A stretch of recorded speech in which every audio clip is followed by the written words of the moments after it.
everyone, welcome back to my channel, ClaudiaHendersonCreations. I'm Claudia, and today we're gonna work with this rather unusual tool. Some pretty hard to scrapbook pictures, and it will be a one-page layout. But before I tell you more about this tool and what we're gonna do with it, let me give you a big shout out and thank you for all of your support on my channel here and for watching the videos. I really appreciate it. And for those of you who were looking for some card making videos this week, I'm sorry I'm a little bit behind, so I will be catching up next week for sure. But today we're gonna work with these pictures here. So as I told you, these are my last pictures from the trip to Colorado we took a few years ago. Well, in the meantime, I found another stack of papers of pictures that I forgot, so there will be more, but today we're going to focus on these ones here. And as you can see, they're all pretty big image wise. So what we saw was a halo around the sun and that day, and I mean it went in a big circle all the way around the sun. And each of these pictures have some unique things in them. So this one has little bubbles in them, and just looking at the 3x4 to cut them down, I have to cut a lot of the halo away. And using a 4x4, for example, that will work better. But you know, you at least have the halo and something of the surrounding on them. The 3x5, not really, because the halo pretty much takes up the whole photo, and the 3x3 is just too small. So for me, I have to go ahead and, you know, make some decisions on how to cut them down. But I figured before we cut them down, let's look a little bit on cardstock and what we might want to pick for those pictures. So naturally, because there's a lot of blue in them, I figured I grab a couple of different colors and tones of blues and see which one works best for my pictures, because my first plan was to use them as a background, and you will see that that changed on the way. So let's just grab a couple of these here and see which will work the best. So looking at, yeah, we just keep it with those for now. So looking at the pictures here, and this is actually Pacifica, the color. They work very well. It's not too dark, not too light. It's just, you know, the right color. This one here is Sapphire. This is a little bit darker, and I actually like it better because it makes the pictures pop up a little bit more. So that would be an option. And then we have the Peacock. Peacock is nice, but it has too much of a green in it. I mean, it would work, but yeah, not quite. The Bluebird is pretty much the color of the sky, so they blend too much in for me. And then this one here is a little bit too dark. This is Harbor, so I would say my favorite of all of them is the Sapphire color, and I think we're gonna go with this one for now. So let's put the other ones aside, and let's sort this out and think about what composition we maybe want to go with. Looking at these pictures here, I have something in mind, but let's see. So having the blue as my backdrop, I can use the sunflower paper to put some embellishments in, do some decorations, and then maybe do something with a white gel pen on the blue. But then I thought, well, you know, those pictures need to be lifted up a little bit from the blue in the background. So I would probably have to matte them in white just to distinguish them more from each other, since they are overlapping. And that's a lot of extra paper and matting. So I figured, okay, why not go back to, you know, my usually startup point, which is just a plain white sheet of cardstock, and then we could use blue and the sunflowers as a you know, decoration part. So let's start with that, and let's see where we put our pictures. So I already have a sketch in mind where those pictures will be in the center like this, and I show you the sketch. Well, I don't have the sketch, but I do have a layout that I made. So I have a circle in the center, I have 3 pictures, 4x6 and 2 3x3s. The circle is decorated with tiny little die cuts, little dots and stems, so it's a mixture all the way around. And then I used a brush and some ink to ink up the center of my circle. Now you can decorate the outside with anything. I mean, this can be a summer layout, stars, hearts, it could be flowers, it could be a lot. So you can use this for a lot of things. Okay, so now it's the time where our plastic plate comes into play. So while I was looking for a 9-inch dish in my kitchen, I couldn't really find anything. So I was lucky and I found this one, and I think it is 9 inches. Let me check. Yeah, 9 inches. So I found this in my stash for picnic, and I'm like, perfect, that's the perfect size. So this dish has a long story behind it, but it is just perfect for this little sketch that we're gonna use. And I will tell you the story later on, but before we do that, let me grab the blue paper again, because I remembered that in my layout that I did, I actually had a nice frame around the layout, and I would say I'm gonna use the blue and space it evenly around the white in the center. So let's say we have like about 1/2 inch or so, yeah, on either side to peek out, which means we have to cut the white in the center down to 11 by 11. And let me go ahead and get this done. Okay, now that we have our white piece cut, so this is 11 by 11, I decided I will also cut out the center of the blue paper just to save some cardstock and to you know, make the page less bulky. So this is called paper gutting, and what I will do is I will take my regular trimmer, and you need a regular trimmer, so no rotary trimmer or guillotine trimmer, those will not work, but your regular paper trimmer that has a track will work with this method. So we have 1/2 inch that will be shown of the frame, and I will take 1/2 inch for adhering, which adds up to 1 inch all the way around.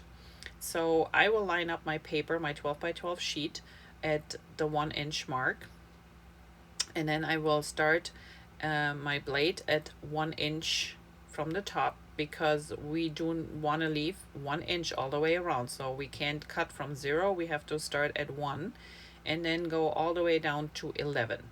So 1 to 11 is where we are cutting, and the paper is lined up at 1 inch. So let's start here and make sure you're lined up, and you can see by the blade there's a little arrow that shows you exactly where your blade is cutting. So this will help you to line it up properly. So there we have the first cut. Now we just turn it 1 turn, again line it up at the 1 inch mark, and do the same thing. So we put our blade at the 1 inch mark on the top here, and then cut down all the way to 11 inches, and then we move it 1 more turn, line it up at 1 inch again, and in this case I'm just going from the 11 down here all the way to the 1 up there, so you can do it both ways. And now we turn it 1 last time, line it up at the 1 inch mark, and cut it from 1 inch down to 11. And that means we're left with a nice 1 inch frame and a big centerpiece that we can use for decoration, for photo matting, you know, or for a different project. So easy peasy, we put this one aside, and here we have our piece of cardstock that is left, and then we have our frame. And now we can adhere our white paper to the center and start with the rest. All right, so papers are adhered. I went through the pictures and I tried to pick the best ones that I could crop because they're also similar. Everyone has a little bit extra detail, and I chose one that has the halo almost all the way around on the picture, and then one where it came up from the behind the trees, and I just cut them down. I left a 4x6 and then I have two 4x4s. So we line them up about in the center where I think they will end up. And once I'm happy with that, I'm gonna take my plate and I'm just gonna check and make sure that, you know, there's still plenty of the circle to be seen at the end, and that my pictures peek out here and there. So that's perfect. Let's put this aside, and now I'm just gonna use a pencil, and with a light touch I will go around the plate to create my circle here. So you make sure you center it. I just eyeball it and then go around the edges. So this plate, yeah, at the crop, I was working on that layout that I just showed you, and people were seeing me and they were just like stunned about the little, you know, pieces that I put on there in a circle. They just loved that. So they asked me what tool I'm using to create this circle, and when I pulled out my handy dandy plastic plate, it was just a big laugh. So everybody was like, seriously? I'm like, this is the best tool. I mean, you get your circle and you're good. Here I'm just gonna offset the circle a second time, just a little bit, to give it an extra second circle on here. And yeah, so they kept borrowing the whole weekend, kept coming up front and borrowing the plate to create their own version, and it was really funny. So this plate is just really handy to have. All right, but here we go. So now that we have our circles, let me bring back the pictures, and I will position them so I can see where they will end up, and just gonna start marking around them with a pencil just a little bit, so I know when we do stamping, because I'm not quite sure right now how we're gonna do this, but if we do stamping or other decorations, I know where those pictures gonna sit, so I don't cover anything up later. And so just the corners, so we have an idea, and you can later erase this, so don't push too hard, and we'll see. So if you're drawing your circle, so I use the pencil. You can use a marker. I think in the winter one that I did, I used a silver marker. You can use you know, a brush to color in the inside. There are lots of different ways to decorate this circle, but we will use a specific technique this time, and I will show you in a second how this will come along. So instead of using a marker, I'm gonna use a brush, and this is a shimmer brush, and this is a clear liquid with some shimmer elements in it, and you have to shake it good at the beginning before you use it to mix everything. And this is a close to my heart brush, but Stampin' Up has something similar. It's called the Wink of Stella, and it's also a shimmer brush, so it is awesome. You can put it on cardstock, on, you know, your die cuts, just to give it a little bit shimmer and shine, but we're gonna use it in a little different way today. So close to my heart used to have those in different colors as well, not only clear but in colors that were matching our inks, and I don't have that, so we're gonna make our own. So I need a couple of splatters here on my page because there's a lot of white. So we're gonna start and creating some splatters. And first thing you need is the all-purpose mat underneath, because it's gonna get messy. And on top, what I like to do is, because you can mix on the all-purpose mat, you can do all your splatters there, but I like to contain the splatters even more. So I'm using an old shipping box from Close to My Heart, and as you can see, this one is well loved and used. And I just drop my project in there, and then the splatters mostly contained within the box. So the next thing I'm gonna do is I'm grabbing a clear block. This is a old one. I don't know where I got this from. I use this for ink mixing and other things, but you can use a plate, any slick surface, or like I said, your all-purpose mat. And what I'm gonna do is I'm just gonna add some of the sapphire color, which is the color that we have the blue cardstock in the background. And this is all the ink we need. So you can use your re-inker as well, but the re-inkers, that's a lot of ink, so you have to be careful. And then I'm gonna well, wait, we're gonna put this out there because I don't want to get anything on our project. So I shake my little brush and then I just pull it apart at the ends, and I squeeze a little bit of the liquid out. So when you look close, you see it's like milky, so it's the clear with the shimmer in it, and maybe a little bit extra drop, and that's all we need. Now for mixing and coloring later, I would recommend you use just a regular brush. I'm using an old tank watercolor tank pen brush, but a regular brush will be the best. One that you later can also paint with a fine line, so I will show you. But this one here is all right and ready to go. So I'm just gonna mix, and there's no water in the tank, so this is just a dry brush. And I'm just gonna mix the liquid and my ink so it's nice and blended together. And then we're gonna start putting this aside for now, and then I'm gonna use my bone folder to tap on my little brush here, and what it does is it creates a really fine mist, and I'm just going all the way around my circle and splattering away. So it's hard to see here on camera, they're really super fine splatters. You will later see on a still shot what they look like, and they're nice and shimmery and they're blue. And yes, I will get some on my blue, which will show up a little bit as well. If you don't want, because you have maybe a lighter paper behind your white, then just do this before you adhere those two together. But I don't mind, so I'm gonna splatter away. Okay, this dries very quickly, so we can actually take this out of the box and put the box aside. So everything should be dry by now, and we can get started with the next step.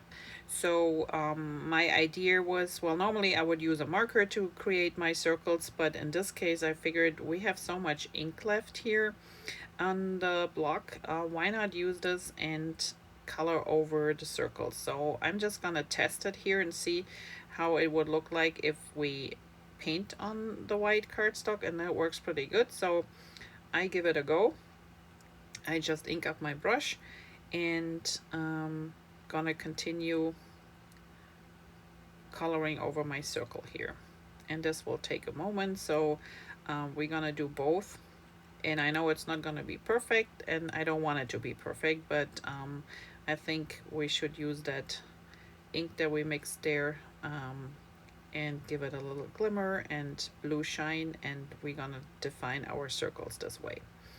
So yeah, that project that I did during the crop, it was just amazing because people were just loving it, since this circle layout sketch has so many possibilities. I mean, you can use anything for decorating in between. You can add more pictures to it if you want to too, but it was just fun to see what everybody came up with. And like I said, that dish, that plastic plate was really the hit of the weekend, and it really was used quite a lot. And to me, this is one of those sketches that you can use for a lot of occasions, and I might use it again because as I said at the beginning, I thought that these pictures were the last ones from my trip to Colorado a couple of years ago, but long and behold, I found even more pictures in my stash that I forgot, so I still have quite a few more to go.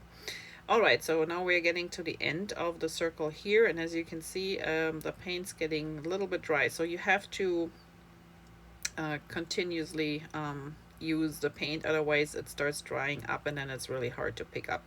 You might be able to reconstitute it with a little bit of water, but I'm not sure how well this works. So just make sure, if you plan on doing this, to continue right after splashing. Okay, so now we gonna put our pictures back just to see that everything looks good and works out. So remember, I marked them, so they should be easy to put back into place. And then we can think about decorating. So my original thought was that I will use some of the paper that came in the Bloom with Grace paper pack that I used for most of my pictures in Colorado. And it has a lot of sunflowers in them, and I was using them throughout my pages that I made so far. But these didn't really work here. And then I came across a couple of sunflowers that I actually cut with my Cricut. And they're a little bit bigger, but I figured if I have enough, that might work. Because I mean, we're looking at the sun, there's sunflowers, and you know, I use sunflower paper throughout the book, so why not? Sunflowers don't have anything to do with my Colorado pictures. They just came in the Grace with Bloom paper pack, but the colors in this paper pack they just work so well with my pictures, so that's why I decided to go with it. But in this case here, we're looking at the sun, so why not? So here I am trying to figure out how to lay them, and like I said, I don't have a lot, I have a few, so I'm just playing around. I also found a couple more leaves in my stash that I'm playing around with, and then I came across a very old package of little things here that came from bee cards we made way back, and these little hexagons happen to be the same color as my sunflowers, so I figured, you know what, they make a good filler. And also these little honeycombs here, they make a good filler and you know, embellish the little clusters even more. So I'm gonna use some of those, and there are those tiny little ones, and then I actually found like a medium and a bigger size, and I'm like, this is perfect. So just playing around here, trying to make sense out of them and see how I can stack them or lay them down. And this is what it takes the longest to embellish your page, is really the embellishment part, because you can move things around and nothing is adhered yet. So I'm just playing and trying to figure out the best way to lay these down. I did find this little journaling spot that I had pre-stamped, so that's perfect because there's not a lot to say, and I like it down in the corner there. So yeah, just playing around, figuring out what to do next. Okay, so while I was trying to start adhering those things together, I noticed that, you know, they look a little bit flat to me. So I started to use a brush and just go around the edges a little bit to give my pieces a little bit more like a three-dimensional look. And it's not much, but it makes a difference at the end when you see the pieces put together. It just looks more natural. And I will show you here. So this is one of the ones that I just inked up, and I think this is pumpkin ink, and my papers, I think it was Gold Rush, but I don't have that ink anymore, so these ones work well together. But as you can see here, so the bottom one is inked up, the top one is not. Here's another inked one, and I think it's just gives it a little bit more, yeah, you know, natural look. So I will also do the overlay with some yellow. I will grab some brown to do the centers, and I will also finishing up the leaves a little bit with some green ink. But overall, I think this will make a big difference. So you don't have to watch me. I will continue doing this, and I will show you the end result when everything is adhered together. And here we have all our sunflowers assembled.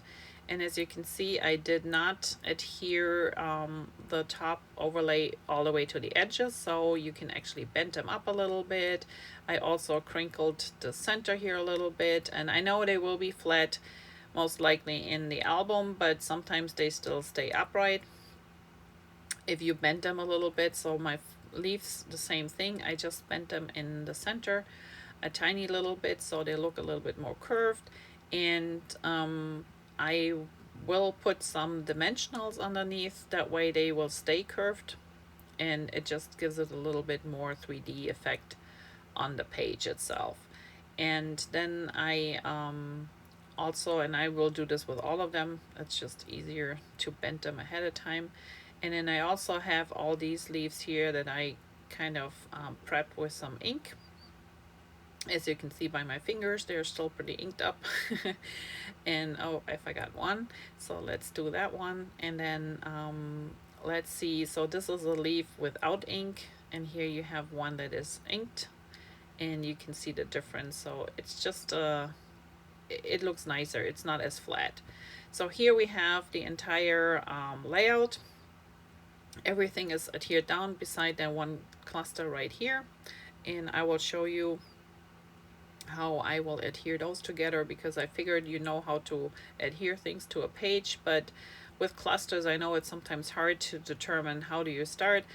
I just after I'm happy with how I laid it out, I just start from the bottom up. And I'm gonna use a Tombow liquid adhesive, which is that white bottle with the green cap. I just refilled mine in one of those little bottles here, which have a very fine tip, which makes it easy to adhere these tiny little fine delicate things. And then I'm just gonna rebuild the cluster pretty much. So I put some dimensionals on the back here, and I still have these on my stash that I'm gonna use, but you can use the mini dimensionals from Stampin' Up. They're nice and thin, and they will do the same trick. And so let's put those leaves on next. And then I always just check and make sure that it's all in the right position, but this is the easiest way for me to put my cluster back together.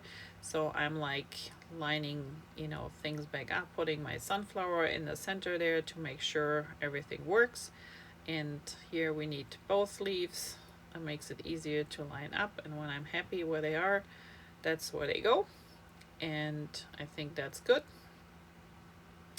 And then I try to put a little bit adhesive under the tips here to keep them flat before I put my sunflower on, but actually I don't have to do that, because at the end the sunflower will cover up all the ends of my leaves, and I put enough adhesive on there to keep it down. Alright, now the bigger leaf, that's the next one, so make sure this one fits and lines up. So just a little bit adhesive on here as well. And the beauty with the liquid glue is that you have a second to move things around. You know, it doesn't adhere right away to your page completely, and it's easy to pull back up and move if you need to, but this leaf is fine. And then we just gonna check on the last one here where we want that one to go. And again, just a little bit of adhesive, and we're putting this one in place right next to the bigger one. And then the final step would be putting in our sunflower, and this one just gets a really good amount of adhesive in the center. I'm not adhering the edges, not needed, but the center, because the center is gonna not only hold the sunflower to the page but also the ends of my leaves. So here we have it, everything is adhered and in place. And now we can go forward and look for a few extra embellishments. So the glitter center, I was thinking about putting this in all of the flowers, but I ended up not doing it. So let me know in the comments below what you would prefer, with the glitter or without. I also decided only to use one of the flowers in each cluster, so I have a couple left, which is fine, it's more for the next project. So here we are, everything is adhered down and in place. Now the final step would be to use some stamping, and I was looking for some little stems with dots. And I found two different versions. So one is the Beauty of the Deep from Stampin' Up, that had this little fine dotted stamp, and then the other one is Thoughtful Wishes, which had a little bit bigger dots, and I like those better, so I decided to use those on the layout. And I stamped them in charcoal gray because I thought that might work well, but looking at it, I don't like the color. So if you're not sure, before you start stamping, just stamp the color on a piece of paper and just hold it up to your project to see if you like it. I ended up using the Sapphire ink, or no, actually the Harbor ink, which is a little bit darker blue. And again, I just stamp it first and then put it up here against the layout, and I like it. The sapphire was a little bit too bright, so the harbor is a little bit more you know, quieter. Let's put it that way. So I just rotate my stamp and put a couple of pieces of dots here and there just to fill in some blanks, some white space, and make it look more, a little bit more interesting. So here we go, a few here and there, and there's no right or wrong way. It's just whatever is pleasing to your eye, or where you think you might need a little bit extra. And so I just keep looking, and the hard part is to stop with these things because you keep stamping. But overall, I think this is pretty good. So I'm gonna leave those. I do have to think about maybe a title up in the corner there, and there you go. I found another spot or two where I could use another little dots, but overall I think, yeah, if the title goes up there, I think we're good. So then I grabbed the iridescent faceted gems from Stampin' Up, and I have to say they come in two different sizes on the sheet, and they're super cute. They're so sparkly and pick up the colors around them, and I just thought they just finishing off the layout perfectly. They're not too bulky, they have a little dimension to them, but they're really cute. So I gonna pop up a few here and there to decorate the page. And then I think we're almost done. So now I just have to think about a title, and I'm not sure what I'm gonna do with the title. It could be a stamp, it could be maybe something that I have in my stash, so I have to go through and check out what I have left. But so far this is the layout, how it looks so far, and I'm really liking it. It's pretty, it's got some sparkles in it, and it's not too busy. So here's my journaling, which is plenty, and then here should be the title somewhere, but like I said, I have to find and look for something that will work there. So let me get my stamps out and see what I can do. As you can see, I added two more things to the layout. So one will be the little craft strip at the bottom of my journaling square. And then I also added a title, which is just stamped the Hello Sunshine in the top corner, and I used the same color, like a craft color, to offset the strip a little bit. But that's it for the layout. So I'm very happy of the outcome of this layout. I hope you enjoyed this video, and I really hope you will give it a try and create your own circle layout. And I also hope you enjoyed the techniques that you learned today. So if you have any questions, please leave comments below. Otherwise, give me a thumbs up if you liked the video, and I will see you back here next week with a new one. So thanks for watching. Have a great day and happy crafting, everyone. Bye bye.